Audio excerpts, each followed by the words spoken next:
So what's different? Mr. Hegseth, Secretary Hegseth. I think your characterization of this incredible effort as a failure is reckless. And I think it's irresponsible. And I think it smears the sacrifice of the troops that are out there making on behalf of the American people to ensure that Iran never gets a nuclear weapon. Shame on you and others who call this a quagmire and a failure, and then you want to turn around and say you support the warfighter. Either you do or you don't. That exchange came near the end of a July 21st Senate Appropriations hearing, but the argument had been building for hours. The administration was asking Congress for $87.6 billion in supplemental funding, with roughly $67 billion headed to the Defense Department. The question running through the room was pretty basic. If Iran's military had already been described as destroyed, if victory had already been declared, what exactly was this new money buying? Hegseth's answer was that the campaign had devastated Iran's capabilities and that the funding would protect troops and sustain the mission. Several senators heard something else, a strategy whose price and endpoint kept moving. Start with Dick Durbin, because before anyone argues about the word victory, he gets a number on the record.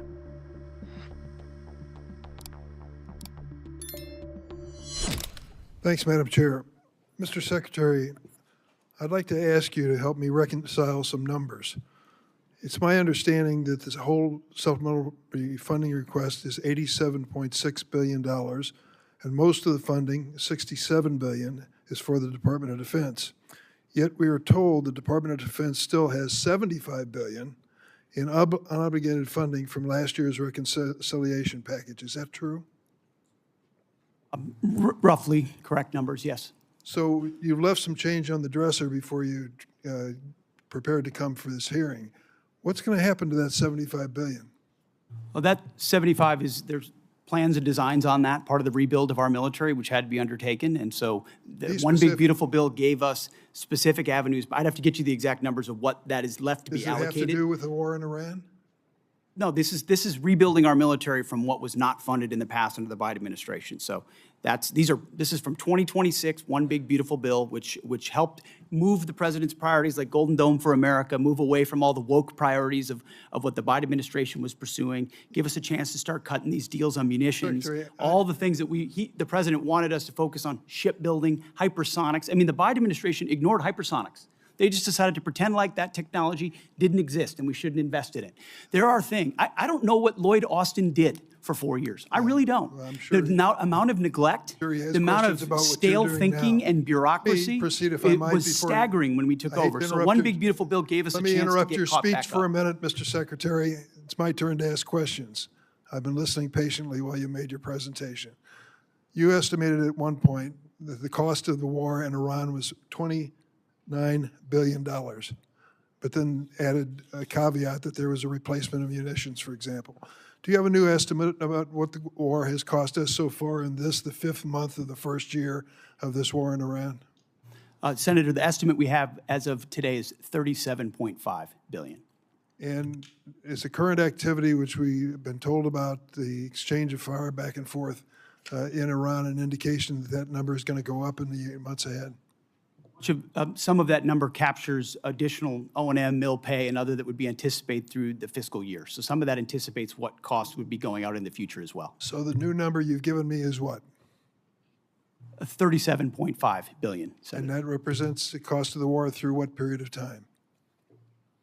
Through now for certain aspects of it, but also mill pay, O&M, other anticipated costs through September 30th.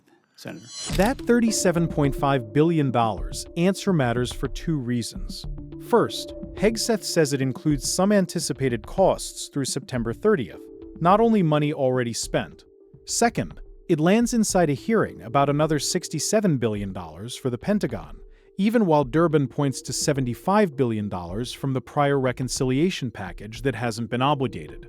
Hegseth's defense is that the earlier money is already assigned to rebuilding the military, shipbuilding, hypersonics, air defense, and other priorities neglected, in his telling, under the Biden administration.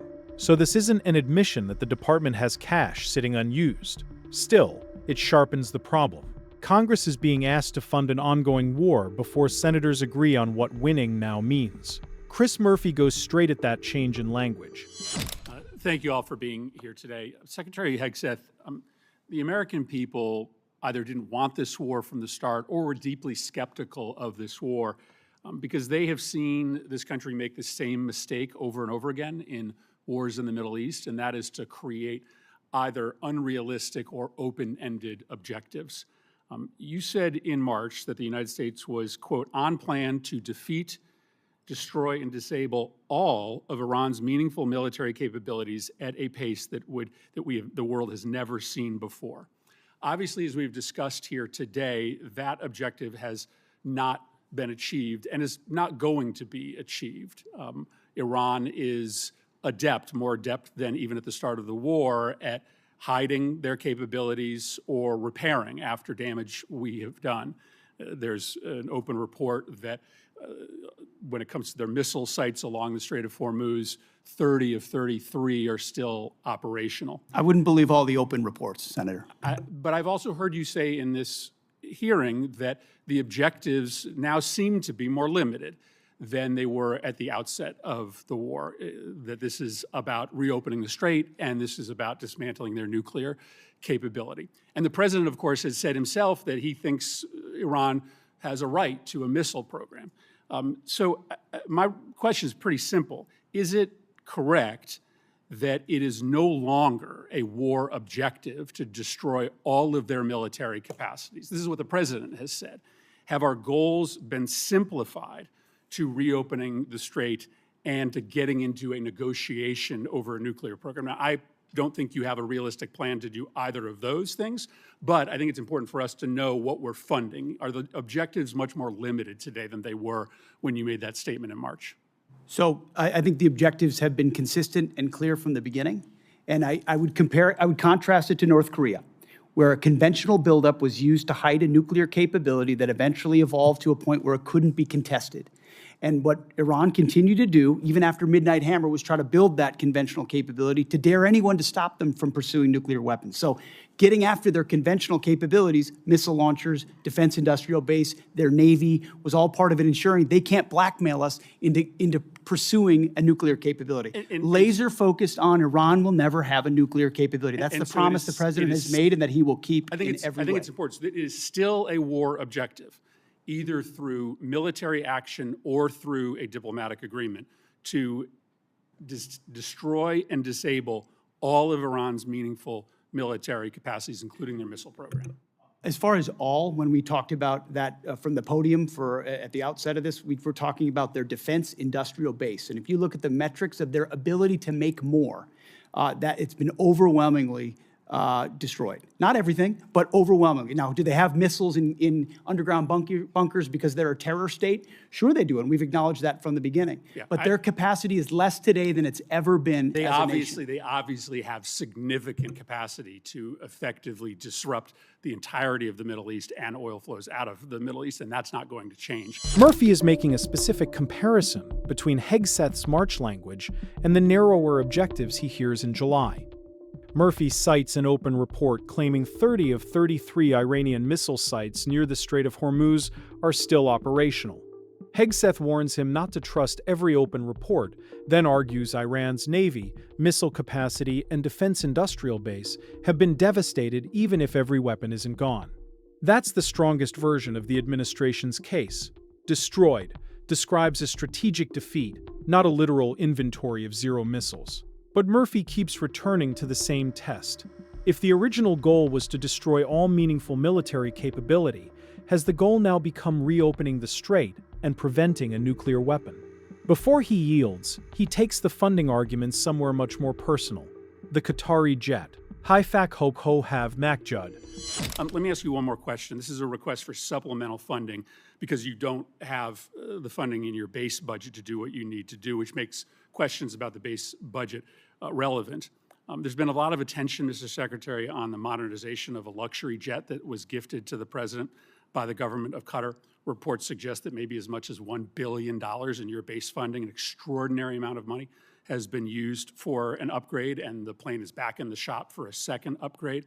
As far as I can tell, never before has an administration not made public the amount of money for an upgrade or a construction contract on a presidential airplane. Obviously, we don't need or want disclose the details of that upgrade, but never before have you withheld from Congress and the public the total amount of money. I think there are two really important questions here. One, will you make public the amount of money that you are spending to upgrade this plane? And two, can you commit to this Congress and this committee that the president isn't going to take this plane with him when he leaves office? The only thing more insulting to the taxpayers of spending money on a jet they don't need would be for the president to take it with him, to take it out of our military inventory when he leaves office. Say the Air Force has done an incredible job making that a capable jet that ultimately, but its capabilities and investment are classified and shouldn't be talked about in That's the public not what I'm setting, asking. considering Will the you make security of the amount President of the United States. Will you disclose the amount of money publicly? I would imagine as part of the regular budget process, that's something that we would look at. And will you commit that the president will not take But you have this to look jet? at the classification level of certain things that are not devolved for reasons of national security. Will you commit that the president will not take this jet with him out of federal inventory when he leaves office? That's not a decision for necessarily me to make, and ultimately, we're grateful to have it in the fleet for the Air Force to protect the President of the United States. That's a deeply Senator unsatisfactory Peters. answer to the American public. That jet isn't part of the supplemental request Murphy is debating, and he doesn't claim it is. His point is about disclosure and priorities inside the Pentagon's existing budget. Murphy says reports put the upgrade as high as $1 billion and asks for two commitments: publish the total cost and keep the aircraft in federal inventory after Trump leaves office. Hegseth says the modifications are classified, suggests the spending could be reviewed through the normal budget process, and says the plane's eventual disposition isn't his decision. In other words, he doesn't give either commitment Murphy asks for. The exchange broadens the trust issue, but the central contradiction is still about Iran. Jon Ossoff now brings Hegseth's own earlier words back into the room, one statement at a time. Let me just begin by expressing on behalf of all Georgians our immense gratitude and admiration for the service members who are making tremendous sacrifices and conducting themselves with extraordinary selflessness and professionalism on behalf of the United States and our state's unified condolences and grief for the families of the 4 killed in action and our hope for a swift recovery for the nearly 100 wounded over the last 2 weeks. And thank you to you for your service to the nation. Mr. Hegseth, you're requesting roughly $68 billion for the department through this supplemental, correct? 67, yes.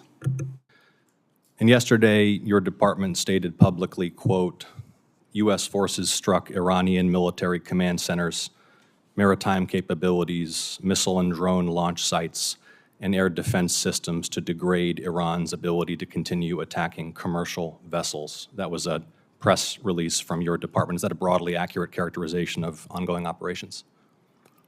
That sounds broadly accurate, yes.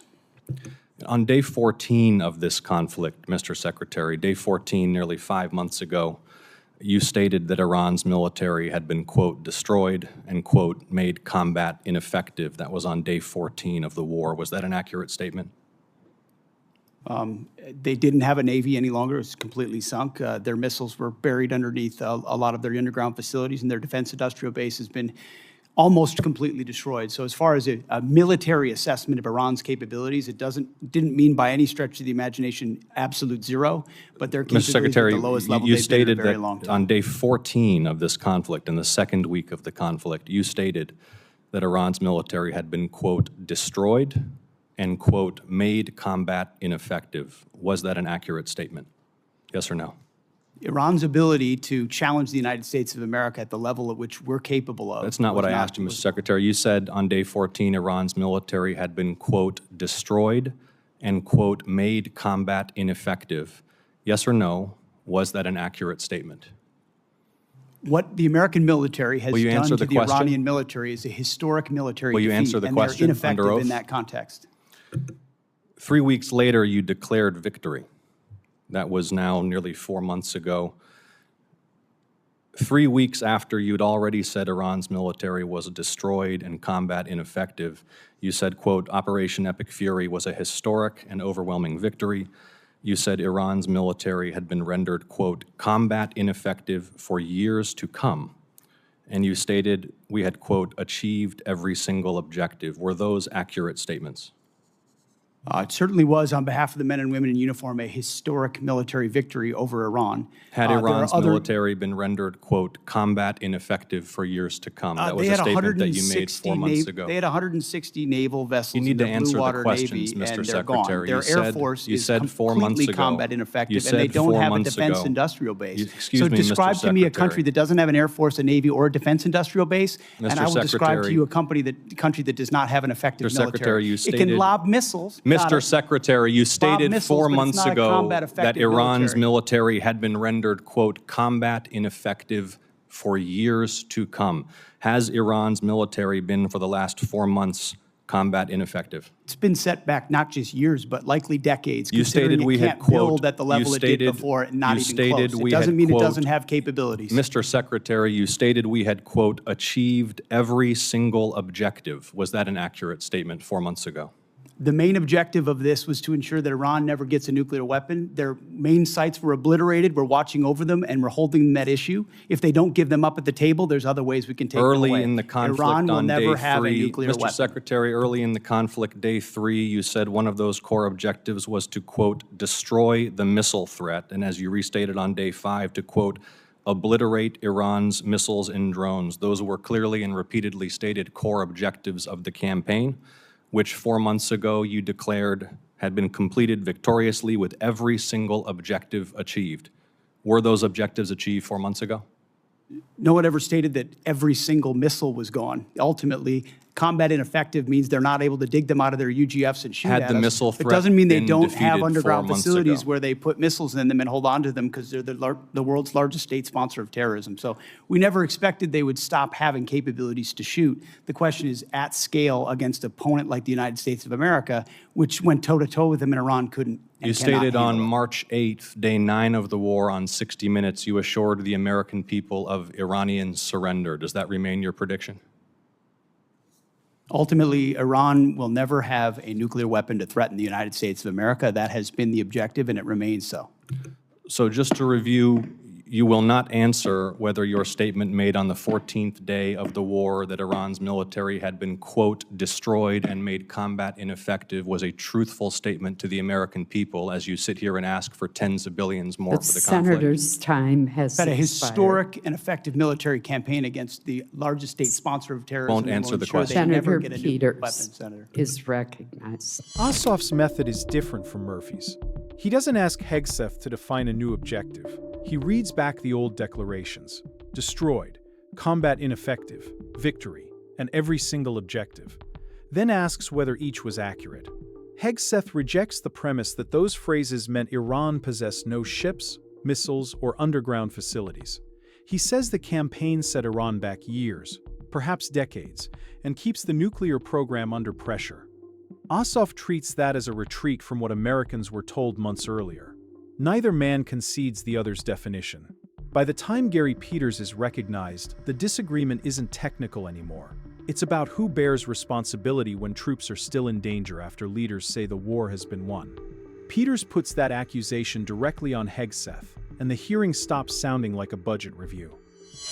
Thank you, Madam Chair, and thank you to our witnesses here today. I want to begin by first echoing my colleagues' comments that we've heard throughout the hearing here, and join them in mourning the loss of American service members who were killed in action these last few days. My thoughts are with their families, with a service member who remains missing, and with all those injured during the strikes, and I will continue to pray for their families. Secretary Hegseth, over the course of the war with Iran, I have repeatedly expressed concerns regarding the administration's lack of a winning strategy and repeated contradictions about the state of the war. Frankly, it doesn't help that you and your president continues to mislead the American people. You and the president have repeatedly said that the war, as we've heard over and over again, is almost over or already won. In fact, the president alone has said the war is almost over more than 30 times. On March 1st, the president said, we'll be done in 4 or 5 weeks. On March 9th, he said the war was very complete. On April 8th, he declared total and complete victory, 100%, no question about it. On the same day, you declared Operation Epic Fury was a historic and overwhelming victory on the battlefield, a capital V military victory by any measure. And yet today, July 21st, we have soldiers whose remains are sadly going to be returned to their deeply grieving families tomorrow. Clearly, the war is not over yet. After months of conflict, our strategy to win remains unclear. I have long said the United States has the strongest military in history in the world, and I have no doubt that our brave service members can execute any mission and prevail in any battle. But without a clear winning strategy, we're at risk of being in another forever war that'll put our service members in continued harm's way and continue to cost taxpayers billions of dollars. Secretary Hegseth, despite your failure to win this war, you are back now before Congress asking for almost $70 billion in additional funding. You're asking the American people for a blank check because, once again, the Trump administration's efforts have been an utter and complete failure to win this war to this point. So my question for you, sir, is how is your strategy different than what we've seen in the past? So far, we have not seen a strategy that's been successful. You mentioned nuclear material as the primary goal of the war. It still exists. We haven't dealt with that issue yet.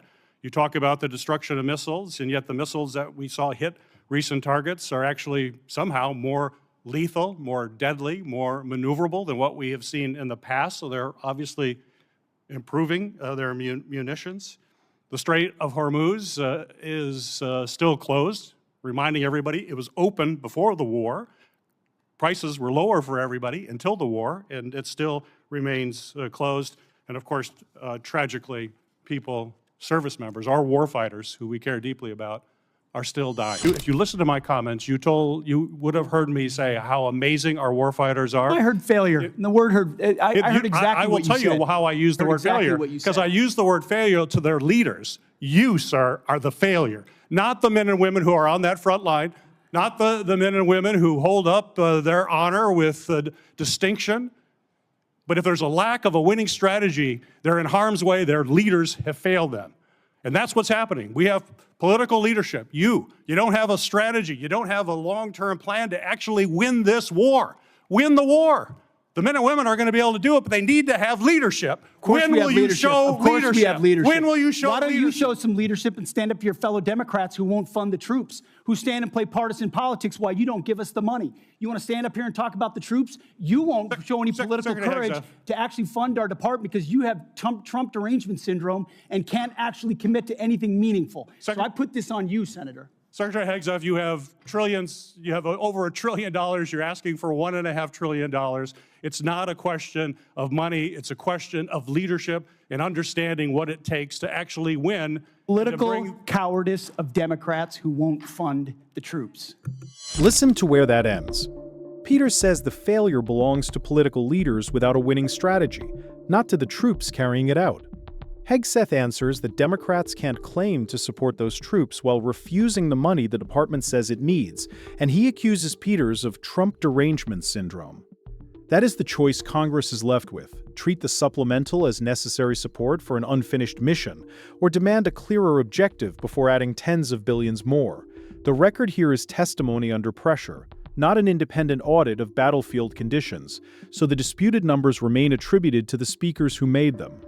What the exchange exposes is a widening gap between the language of completed victory and the request for continued funding.